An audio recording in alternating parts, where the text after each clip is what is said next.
nó chỉ có một thay đua cho bà chủ nó nhớ cho Hưng Yên ơi, cô bỏ lỡ tài cô chỉ sáng một chế lên lại xe lên từ sáng dù cô nó chỉ cho cô một dù nè.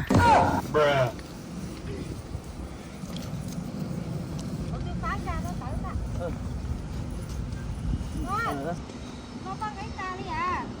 Làm gì không? Trời ơi, trong quán nè. Trời ơi, trong quán nè. Cho hải ly mà. Để chị chén chị bánh mì đánh tí này chụp đi nhất. Cũng bỏ lấy chị đúng rồi. 2, 3. Ok. Thôi được chụp coi. Thôi đúng nhà rồi.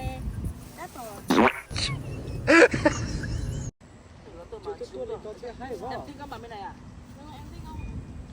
Thì 3 này, 2, 3 này. 2, 3 này đúng rồi, cứ tự nhiên này là 2, 3 này. 2, 3 đúng rồi đấy. Đúng rồi, tiếp tục đi. 2, 3 đúng rồi. 2, 3. 2, 3. Ngồi đúng rồi. Đấy, ngồi như thế đấy.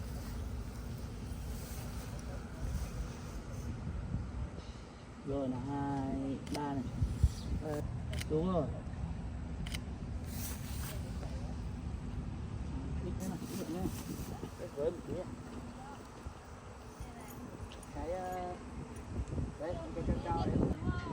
Đúng rồi, 2, 3 này. Mất tu kia sẽ mà tu á.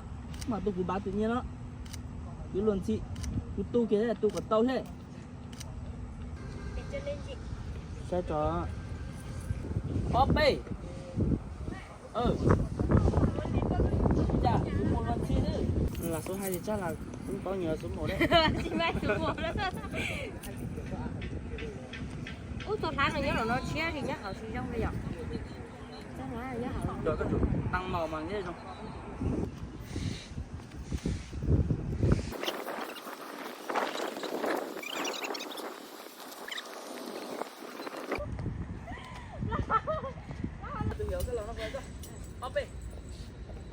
Nó tạm mà đi cùng vòng luôn, đi xoay vòng.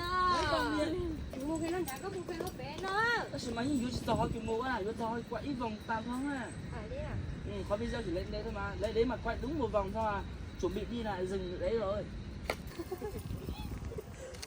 Tôi nhớ mà để với tôi nhớ thực hiện sẽ quyến chính nhau bắt ninh lì ở. Tôi hỏi thì chị cứ chúa với tôi. Tôi sao nó mặn tôi này túi từ con tơ đâu. Wow, nhìn cao lắm nha. Đấy, chỉ thế là 2. Bruh.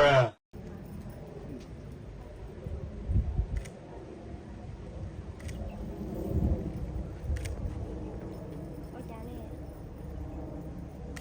Em có chú ý ra là chú có tên. Chú ý dạ.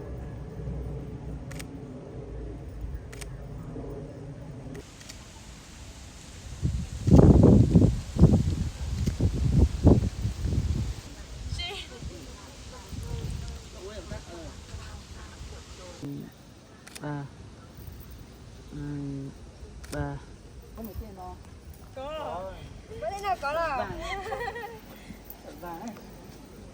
Đúng rồi. Túi này là túi vào như quả lúc có thế. Lý lò. Túi nóng này. Túi nóng. Đấy,